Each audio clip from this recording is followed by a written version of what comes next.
جی بارش وضاحت ہیں؟ وضاحت ہاں بالکل ٹھیک ہونی چاہیے. پوچھ لو. مولانا صاحب ایک سوال ہمیں ابھی تحریری طور پر آیا ہے جو آپ نے پڑھ لی، اس کے بارے میں اس حدیث کی وضاحت کر دیں کہ حضرت حوا کی خیانت کی طرف اشارہ میرے ہے. بھائی نے یہ کیا ہے؟ دیکھ کر بھیجی حدیث پاک بالکل صحیح متفق علیہ حدیث ہے، صحیح بخاری مسلم کی، کہ اگر بنی اسرائیل نہ ہوتے تو گوشت نہ سڑتا. یہ جو گوشت سڑ جاتا ہے نا، خراب ہو جاتا ہے تو اس میں کیڑے پڑ جاتے، بنی اسرائیل اگر نہ ہوتے تو گوشت نہ سڑتا. اور اگر حوا نہ ہوتی تو کوئی عورت اپنے خاوند سے خیانت نہ کرے. اس بارے میں پوچھیں کہ حوا نے کیا خیانت کی. بنی اسرائیل نے تو یہ کیا کہ اللہ کی طرف سے جب من اور سلوہ ان کے لیے اترتا تھا، یہ جنگل میں 40 سال رہے، نہ اس کے پاس خیمہ تھا. مصر سے نکل آئے تھے، فرعون سے جان چھڑائی، مگر ابھی فلسطین داخل نہیں ہو سکے. بنی جابر قوم میں وہاں تھی، یہ ڈر گئے تو جنگل میں پھر 40 سال دھکے کھاتے رہے. اب اللہ نے ان پر انعام فرمایا کہ سایہ کوئی نہیں تھا، بادل سایہ کرتے. بڑا کرم کیا اللہ نے سمت پر، بادلوں کا سایہ. کھانا کوئی نہیں تھا، من اور سلوہ ملتا تھا. سلوہ کیا تھا؟ بٹیر. خیمہ گاہ کے پاس بٹیر شام کو آ کر بیٹھتا تھے، یہ پھر انہیں بھون کر کھاتے.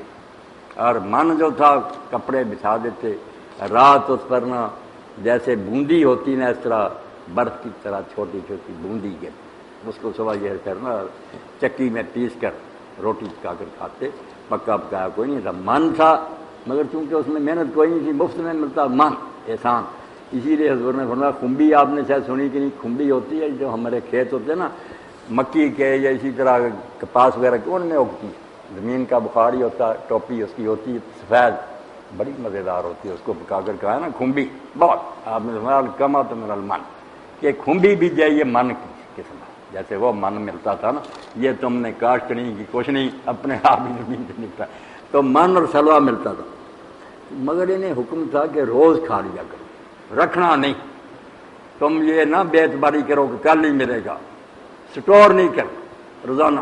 مگر یہ کم وقت بعد نہیں ہے، اللہ پر اعتبار نہیں کیا، سٹور کرنے لگے، تو وہاں سے پھر وہ گوشت سڑنا شروع ہو گیا. دوسرے تیسرے کیڑے پڑ گئے. تو ان کی اس بری حرکت کو آپ نے کہا کہ اگر اسرائیلی نہ ایسا کرتے تو گوشت کیوں سڑا کرتے. انہوں نے سٹور کیا تو کیڑے پڑ گئے. حوا علیہ السلام کے بارے میں کہا کہ حوا اگر خیانت نہ کرتی تو کوئی بھی اپنے خاوند سے خیانت نہ کرتی. اس کے بارے میں ڈاکٹر صاحب خیانت معاذ اللہ انہوں نے کوئی نہیں برائی کی، نہ کوئی آپ سے بے وفائی کی کہ کوئی بڑی حرکت کی ہو. مگر جو غلطی ہوئی ہے ان سے کہ حضرت حوا کے پاس پہلے شیطان گیا، جب دانہ کھلانا تھا نا، اس کو آسان شکار حوا نظر آئی. بی بی حوا سے اس نے جا کر کہا کہ یہ جس پھل سے اللہ نے روکا نا، یہی تو پھل ہے جنت میں کھانے کا، آپ کیوں رکے ہوئے سے؟ انہوں نے کہا اللہ نے روکا. انہوں نے کہا اللہ نے صرف اس لیے روکا ہے کہ تم ہمیشہ کے لیے زندہ نہ ہو. اس میں تو یہ فائدہ ہے کہ جو کھا رہے وہ مرتا نہیں. لالچ دیا، حضرت حوا نے کھا لیا اور باب آدم کے پاس بھی چلی کہ آدم کھا تو. انہوں نے بتیرا کھا روکا، مگر بیوی تھی منوا لی. اس کو کہا کہ یہ ان سے بے وفائی ہے، کوئی نہیں اچھا کام ہوا. تو عورتیں بھی جو پھر ناز نخرے کرتی ہیں اور ہمیں اپنی بات منوا دیتی ہیں، تو کہا چونکہ ماں کی عادت تھی یہ، اس کی بچیوں میں بھی آ گئی. یہ کوئی گالی نہیں، یہی بات ہے کہ جیسے حوا نے اپنی نزاکت سے آدم علیہ السلام کو قائل کر دیا. شادی شدہ بچے جانتے یہ بیویاں منوا لیتی ہیں اپنی بات. اس لیے کہا کہ اگر یہ حوا کی فطرت نہ ہوتی، بتانا یہ مقصود ہے کہ یہ عورتوں میں طبی ہے، برا نہ مناؤ، سب عورتوں میں چلی آتی ہے. اس لیے حوا میں اگر تھی تو ماں تھی، وہ پھر بچیوں میں برائی کے طور پر نہیں، ایک نیچرل بات جا کہ پہلی نہ اس طرح کرتی تو بعد میں کر دی. یعنی پہلی نے اسی لیے کیا کہ عورت کی فطرت میں یہ رکھا نہیں. اسی کے لیے اللہ کے رسول نے مجھے آپ سب کو سمجھا دیا، آپ بیٹھیں سن لیں. اگر کوئی چاہے نا کہ بیوی سیدھی رہے، بے وقوف آدمی کبھی نہیں گھر آباد ہوگا. یہ ٹیڑھی پیدا ہوئی ہے، ٹیڑھی رہنا اس نے، نخرے برداشت کرنے پڑیں گے. جو سیدھی کرنے کی کوشش کرے گا حضور نے کہا توڑ لے گا، بس طلاق ہو جائے گی، کبھی نہیں ہوگا. یہ ٹیڑھی پیدا ہوئی، ٹیڑھی رہ پسلی کی مثال کہ پسلی کو سیدھی کر توڑی بیٹھو گے. پسلی بھائی ٹیڑھی پیدا ہوئی، ٹیڑھی رکھ کر پیدا ہوگا. یہی کہا کہ ان کے ناز نخرے برداشت کرو، مان لو. اب اللہ کے رسول اللہ علیہ السلام کے گھر کی آپ بات سنیں، نمونے کا گھر، مگر وہ تبھی بشر کا گھر تھا کہ ساری چیزیں جو ہمیں پیش آنی تھی نا وہ سب آپ کے گھر میں. یہ تو بیوقوف لوگ بشر کیوں اور بشر نہ ہوتے نمونہ کہاں سے ہوتا؟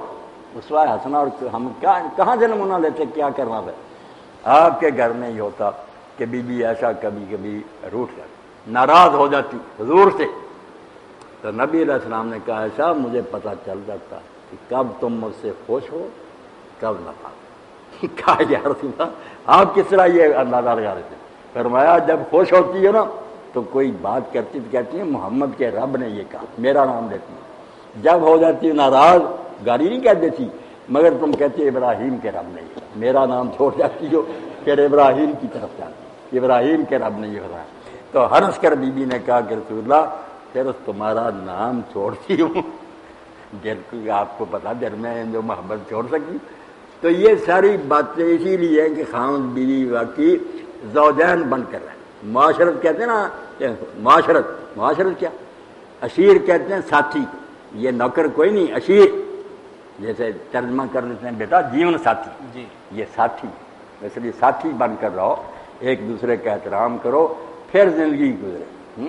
اور اگر اتار چڑھا ہے تو کوئی بات نہیں، پیغمبروں کے گھروں میں لڑائیاں ہوئی ہیں، اتنی گھبرانے کی بات نہیں، یہ ٹیڑھی پیدا ہوئی ہیں، ٹیڑھی رکھ کر گزارا کرو۔ جی بہت اور یقین جانے بیٹا اسی میں ان کی عزت ہے، اگر وہ ہماری بات مانتی چلی جائے نا کچھ قدر نہ رہ جائے، پھر ہم پاؤں کی جوتی سمجھیں، مگر جب وہ کبھی ناراض ہو کر نخرے کرتی ہیں ہم پھر محنت سماج کرتے ہیں گھر کو آباد رکھے، چلو ان کی بھی عزت رہ جاتی ہے ہمارا۔ تو یہ بچہ دین نے جو کوئی بتایا نا بالکل ایسی زندگی ہے کہ لوگ آرام سے دنیا میں رہتے۔ جی محمد امجد علی انڈیا سے پوچھتے ہیں السلام علیکم ورحمۃ اللہ حوا کی بات سمجھ گیا نا، جو کچھ حوا نے کی